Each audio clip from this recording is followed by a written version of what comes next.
Rio Martil adalah nama yang disematkan media kepada lelaki muda itu. Nama lengkapnya adalah Rio Alex Bulo, kelahiran Sleman tanggal 2 Mei tahun 1978. Badannya kecil, pembawaannya pendiam dan tertutup. Tak banyak yang menyangka, di balik perawakan kecil dan tak banyak bicara, Rio adalah penjagal sadis yang korbannya dibunuh dengan cara dihantam martil. Dikutip dari intisari.grid.id, pada Jumat, tanggal 12 Januari tahun 2001, suasana di Baturaden, Banyumas, Jawa Tengah, tampak seperti hari-hari biasa. Belum ada keramaian terlihat di daerah wisata berhawa sejuk itu. Di Hotel Rosenda, salah satu hotel di tengah kawasan wisata, siang itu juga tak ada yang terlihat mencolok. Belum banyak tamu memenuhi salah satu hotel terbaik yang terletak 20 km dari kota Purwokerto itu. Di kamar 135 Hotel Rosenda, dua orang sedang berbincang santai, Rio dan JJ.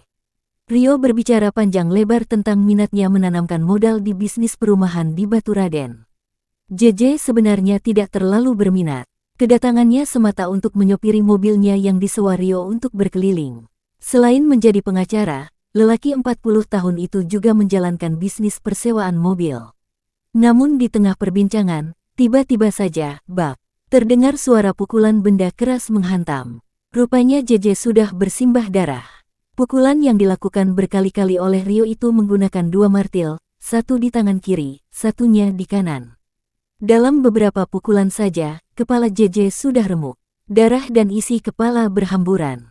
Percikannya mengenai kursi, meja, kasur, bahkan sampai ke dinding. Bergegas cepat, Rio meninggalkan kamar hotel. Ia mengemasi barang-barangnya yang sebenarnya tidak terlalu banyak, lalu mencari kunci mobil di saku celana JJ. Sebelum keluar kamar, sempat diliriknya arloji milik korban, dilepas dan ditaruhnya dalam saku celana. Di luar kamar, Rio mencoba bersikap tenang dan langsung melangkah menuju ke depan hotel. Tapi rupanya beberapa langkah menjelang lobi, seorang pelayan yang mengenalinya langsung menyapa, "Mana Pak JJ, Pak?" "Oh, dia di kolam renang," jawab Rio sekenanya. Seolah tanpa mau berpanjang lebar ia terus melangkah ke depan hotel, arah parkir mobil. Jawaban itu mengagetkan pelayan. Masalahnya, hotel tempatnya bekerja tidak ada kolam renang. Apalagi Rio terlihat agak terburu-buru menuju mobil Toyota Kijang seri LGX bernomor polisi R7078EA. Pelayan itu juga merasa janggal, karena tidak biasanya mobil milik JJ dilepas begitu saja kepada penyewanya. Pelayan itu berteriak agak keras untuk menghentikan Rio sambil berusaha menarik perhatian sekitarnya, langsung menyusul Rio ke parkiran. Tapi para petugas keamanan hotel yang sudah curiga ada ketidakberesan sudah lebih sigap dan memburunya. Meski melawan, Rio berhasil dilumpuhkan. Di kantor polisi terungkap, Rio adalah buronan yang selama ini dicari. Dia telah menghabisi beberapa orang di beberapa tempat dengan cara yang sama, dihantam pakai martil. Dalam catatan polisi, setidaknya ia pernah 3 kali melakukan pembunuhan dalam rentang September-November tahun 2000. Tapi keberadaannya selalu tidak diketahui karena selalu berpindah-pindah kota. Rio selalu bergerak untuk menghindar dari kecurigaan polisi setempat. Namun modus kejahatannya selalu sama, yaitu awalnya berlagak seperti tamu hotel yang bermaksud menyewa kendaraan, tapi kemudian mobil dibawa kabur. Di Bandung Rio beraksi setelah terlebih dulu menginap di Hotel Naripan, lalu menggasak sedan Timor setelah terlebih dulu memukul sopirnya hingga tewas. Aksi berikutnya di Semarang, menginap di Hotel Adem Ayem, lalu menyikat mobil Panther berwarna abu-abu dan membunuh sopirnya.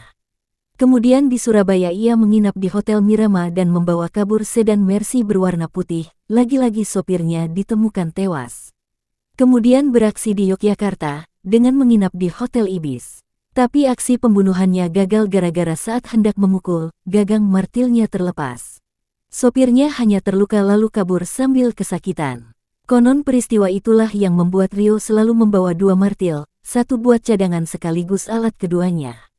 Berdasar bukti-bukti itu, tanggal 14 Mei tahun 2001, Rio divonis mati. Mendengar keputusan hakim, ia mengaku pasrah. "Saya bersyukur karena tidak mati saat sedang melakukan kejahatan. Tetapi mati dalam hukuman, mati dalam bertobat," katanya kepada para wartawan sesaat setelah vonis dijatuhkan. Rio menjalani hukumannya di LP Kedung Pane, Semarang, sebelum akhirnya dipindahkan ke LP Permisan di Pulau Nusa Kambangan. Di LP yang terletak di sebuah di selatan Cilacap ini terkenal sebagai tempat para narapidana yang menjalani hukuman berat atau hukuman mati. Disinilah Rio bersahabat dengan Iwan Zulkamain, bekas pegawai PT Pos Indonesia terpidana kasus korupsi biliet giro setoran pajak PT Semen Tonasa senilai 42 miliar rupiah yang divonis 16 tahun di penjara. Iwan pula yang menuntun Rio belajar membaca Al-Quran. Hidup di penjara memang membuat Rio banyak beribadah. Kitab suci Al-Quran dimilikinya beberapa buah, selain ada pula buku-buku keagamaan lain. Kabarnya, ia tidak pernah lupa menjalankan salat wajib, termasuk salat malam. Namun ketenangan itu tak berlangsung lama. LP gempar setelah pada tanggal 2 Mei tahun 2005, Iwan ditemukan tewas di kamar mandi sel. Kondisinya sungguh mengenaskan. Tulang tengkorak retak dan kulit kepala sobek sepanjang 5 cm, lebar 0,5 cm.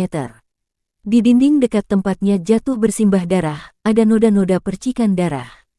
Tampak Iwan mati dibunuh seseorang dengan cara dibenturkan ke dinding. Tudingan langsung mengarah kepada Rio, karena saat itu sel hanya dihuni 3 orang. Awalnya Rio berkelit, polisi sampai harus merencanakan tes mendalam terhadap noda-noda darah di sarung milik Rio.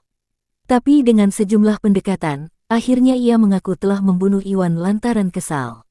Pada malam kejadian, sekitar pukul 21.30, Rio memanggil Iwan untuk mengajarinya mengaji. Tapi acara itu harus terganggu karena hujan membuat atap bocor dan airnya menggenangi lantai. Iwan lalu mengepel lantai, sementara Rio hanya duduk-duduk saja di depan. Saat itulah Iwan sempat mengucapkan kata-kata yang menyinggung perasaan Rio.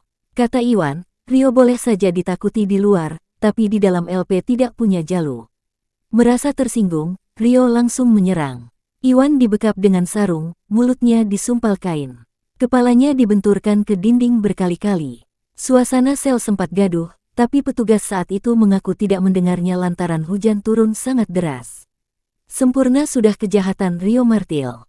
Maka pada tanggal 1 April tahun 2008, setelah surat penolakan PK dari Ma diterima Kejaksaan Negeri Purwokerto, dia dibawa ke hadapan regu tembak. Tak banyak komentar yang keluar dari mulutnya. Jelang eksekusi, keluarga kecilnya berkumpul. Kesempatan itu pun terjadi untuk memenuhi 1 dari 3 permintaan terakhir Rio. Sesaat setelah eksekusi, sejumlah media massa sempat memberitakan penolakan sebagian warga di Kelurahan Berkoh, Purwokerto, jika Rio dimakamkan di wilayah mereka. Tapi akhirnya Kejaksaan berhasil mendapatkan tempat di TPU Sipoh, Desa Kejawar, Kecamatan Banyumas, di blok makam orang-orang tak dikenal.